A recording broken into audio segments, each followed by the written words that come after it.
네, 저희 지난번 시간에는 이제 저희가 뭘 공부할 건지, 어느 부분을 공부할 건지를 좀 봤다면, 이번에는 조금 비슷한 개념인데, 이런 어떤 코드, 저희가 사용하는 C, 파이썬 이런 애들이 어떻게 컴퓨터한테 인식이 되는지, 컴퓨터는 이런 하이레벨 코드를 어떻게 인지하는지, 그 이제 변해가는 순서에 대해서 조금 볼까 해요. 여기에 대략적으로 적어놨는데, 텍스트 코드에서 어셈블리 코드로 가고, 어셈블리 코드가 오브젝트 코드는 이제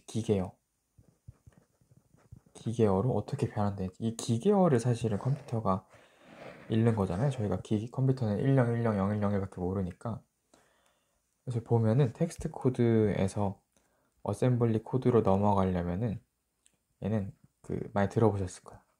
컴파일러가 필요해요. 텍스트 코드를 컴파일러가 어셈블리 코드로 변환시켜 줍니다. 그럼 저희 이제 텍스트 코드는 뭐냐 하면은 뭐 그냥 저희 뭐 int, 뭐 main, C 코드 있잖아요. 뭐 for, 뭐시기 이런 애들을 이제 컴파일러가 어셈블리 언어로 바꿔줘. 어셈블리 코드로 바꿔줘. 근데 이때 이제 중요한 게 어셈블리는 저희가 아까 말했던 것처럼 이 IS예요, IS. 이 어떤 집합을 어떤 명령어를 쓰냐에 따라서 이 컴파일러 달라진단 말이에요. 저희 노트북을 생각해 보면 대부분은 이제 인텔 노트북이죠. 인텔 노트북은 인텔의 예를보다는 저희 이제 ARM 있잖아요. ARM.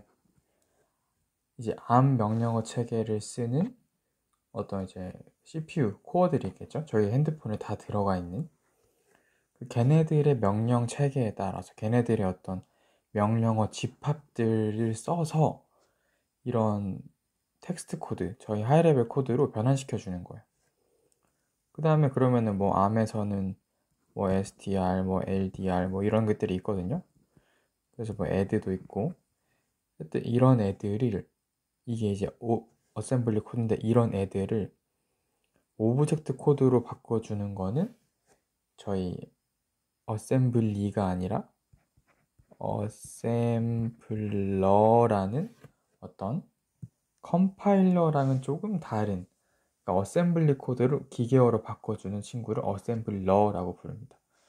그래서 뭐 add다 하면은 이제 얘네가 이제 저희가 32비트면은 또 32비트의 기계어를 만들 거고, 64비트면은 뭐 그에 따라 뭐 64비트짜리를 뭐 이렇게 만들겠죠.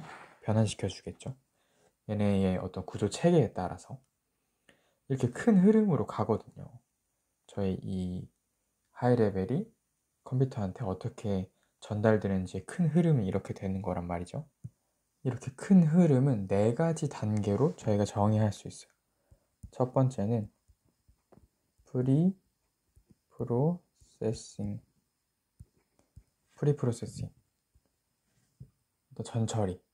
전처리하는 단계.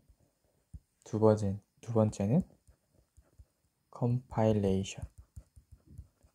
컴파일하는 거죠.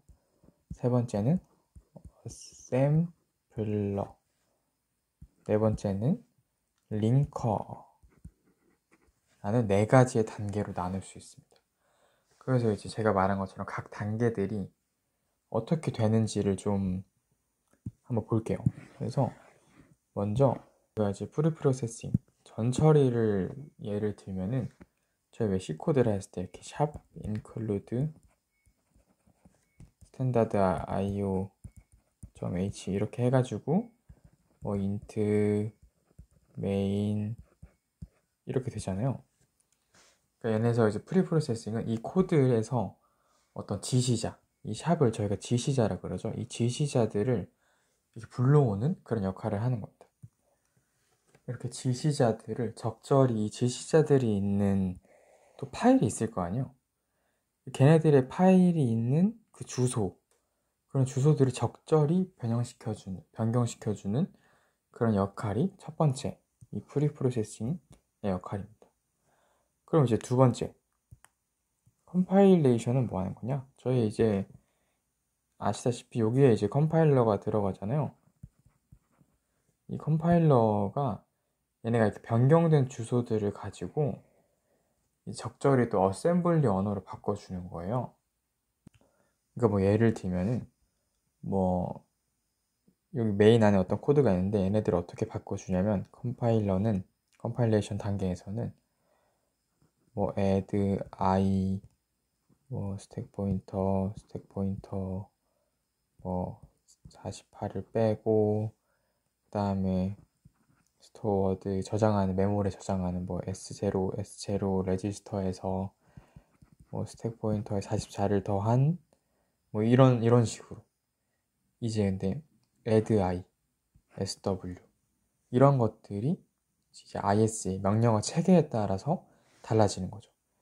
그러니까 이거는 이제 뭐 리스크 5 체계라고 하면 여기서 예를 들면 ARM이라고 하면은 ARM도 똑같이 뭐 add i가 있지만 얘는 뭐 sp 스택 포인터 더하기 스택 포인터 마이너스 48이 아니라 이렇게 샵 48을 쓴다던가 마이너스 48을 쓴다던가 이게 SW가 이제 레지스터에 있는 값을 메모리에 저장하는 건데 얘네들 ARM에서는 SW 명령어를 쓰는 게 아니라 이렇게 뭐 str 스토어 레지스터 해가지고 S0에 있는 거를 뭐 44 이렇게 이런 식으로 얘는 SW, 얘는 STR, 얘는 리스크5, 얘는 ARM 이렇게 서로 다른 명령어 체계에 따라서 같은 언어지만 다른 명령어 체계에 따라서 이렇게 변환시켜 준단 말이죠.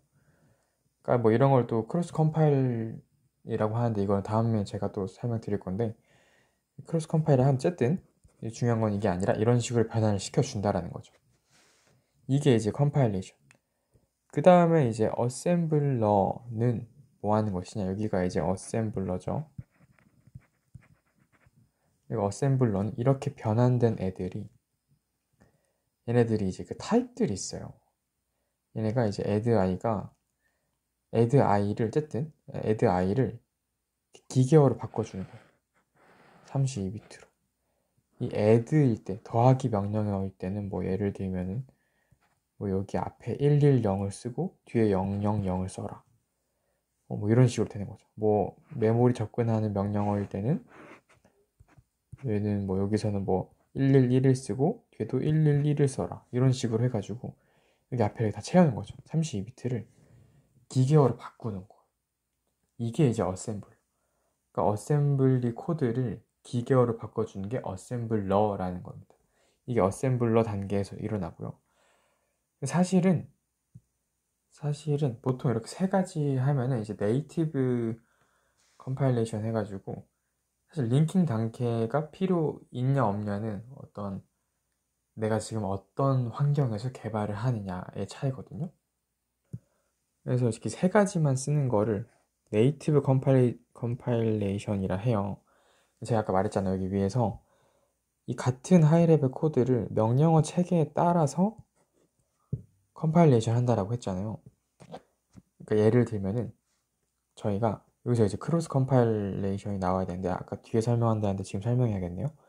크로스 컴파일레이션은 뭐냐면은 저희 노트북은 대부분 이제 뭐 x86를 쓰죠. 근데 제가 x86를 CPU에서만 동작하는 게 아니라 ARM에서도 동작을 해야 되고 디스크5에서 동작을 해야 된다는 말이에요. 저희가 이 노트북에서 막 이렇게 코드를 짰어요. 이제 x86 기반을 짰어요. 짜서 컴파일 했어. 그 다음에 어셈블러 했어. 이렇게 해서 잘 동작했어.